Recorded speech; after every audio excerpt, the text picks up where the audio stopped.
Shalom saudara, video saya kali ini akan berbagi kepada kita mengenai kesembuhan ilahi. Sekitar 1 tahun yang lalu, ada seorang pendeta yang melakukan kegiatan penyembuhan. Ketika dia berjalan, dia bertemu dengan orang sakit dan dia menumpangi tangan dan berdoa. Dan orang itu akhirnya mengalami kesembuhan. Namun akhir-akhir ini ada beberapa hamba Tuhan yang akhirnya menanggapi aktivitas kesembuhan ilahi yang dilakukan oleh pendeta ini. Nah, pertanyaannya bagi kita, seperti apa kita orang Kristen menyingkapi perdebatan-perdebatan para hamba-hamba Tuhan mengenai kesembuhan ilahi? Saya tidak akan berat sebelah pihak, namun saya akan melihatnya secara netral sesuai dengan apa yang dikatakan firman Tuhan. Melihat aktivitas kesembuhan ilahi ini dilakukan oleh Yesus sendiri, di mana Yesus dengan menumpangkan tangan, dengan berdoa, dengan memperkatakan satu kalimat, orang yang mengalami kelemahan tubuh, penyakit, bahkan orang yang benar-benar sudah mengalami penyakit yang sangat berbahaya, sangat membebani kehidupannya, akhirnya dipulihkan. Nah, dari hal ini kita bisa mengerti bahwa kesembuhan itu berasal dari Tuhan Yesus sendiri. Dan ketika Petrus di dalam Kisah Para Rasul, dia menyembuhkan orang yang lumpuh itu dengan nama Yesus Kristus orang Nazaret. Nah, dari sini kita melihat bahwa kesembuhan yang dilakukan oleh para rasul dan kemudian orang-orang percaya harus didasari pada iman dan atas nama Yesus sendiri. Saya tidak tahu seperti apa pandangan kita ketika melihat seorang pendeta yang melakukan kesembuhan ilahi. Saya tidak akan berkata bahwa ini bukan dari Tuhan, bahwa ini dari Tuhan, atau dia seorang pendeta palsu atau pendeta asli atau hal apa saja. Di sini saya mau mengatakan kepada kita bahwa setiap orang percaya mampu melakukan mukjizat atau kesembuhan ilahi. Itu yang harus kita pahami. Yang kedua, tidak semua orang dapat melakukan kesembuhan ilahi. Kenapa? Kan kok bertentangan dengan poin yang pertama. Kedua itu karena setiap orang yang melakukan kesembuhan ilahi itu memiliki hubungan spiritual dengan Tuhan yang intim. Dan dia memiliki iman di atas rata-rata atau level orang pada umumnya.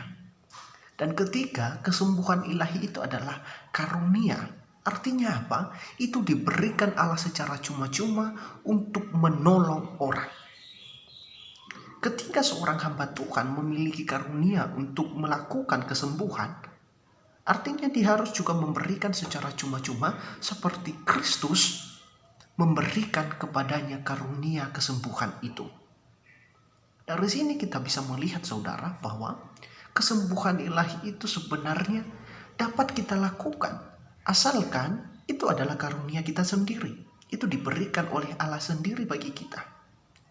Dan yang terpenting di dalam karunia ini bukan soal siapa yang menerima dan yang melakukan kesembuhan ilahi itu, tetapi iman kita ketika kita melakukan kesembuhan itu dan ketika kita menerima kesembuhan itu.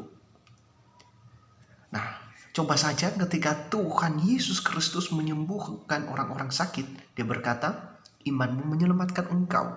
Artinya apa?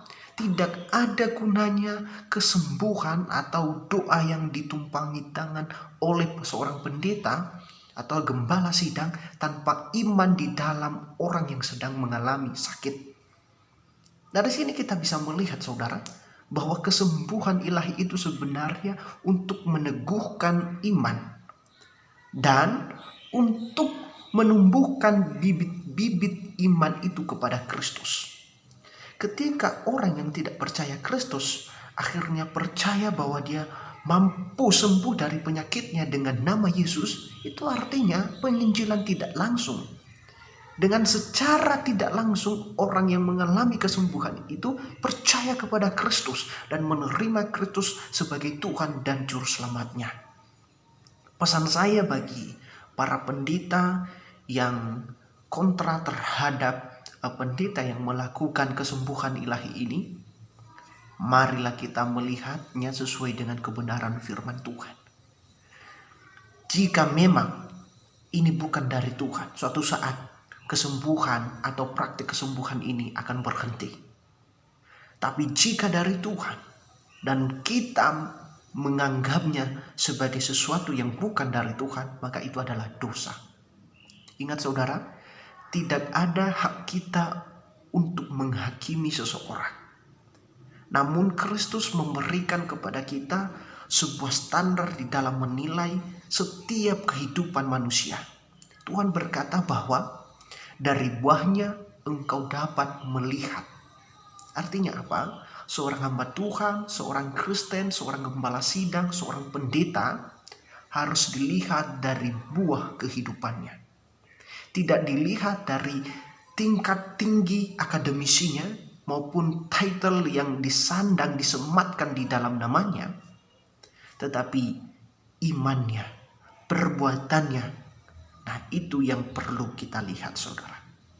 Untuk itu, video saya yang sangat singkat ini tidak sedang memberikan kepada kita sebuah pertentangan, melainkan mari kita melihatnya sesuai dengan kacamata firman Tuhan, supaya setiap praktis kesembuhan ilahi ini dapat kita singkapi sesuai dengan kebenaran firman Tuhan.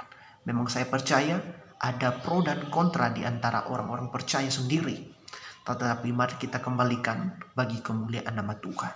Jika Tuhan dipermuliakan dengan kesembuhan ilahi itu, mari kita berdoa supaya setiap orang percaya atau beberapa orang percaya dapat melakukan praktek demikian. Terima kasih telah menonton video saya ini dan Tuhan memberkati kita. Amin.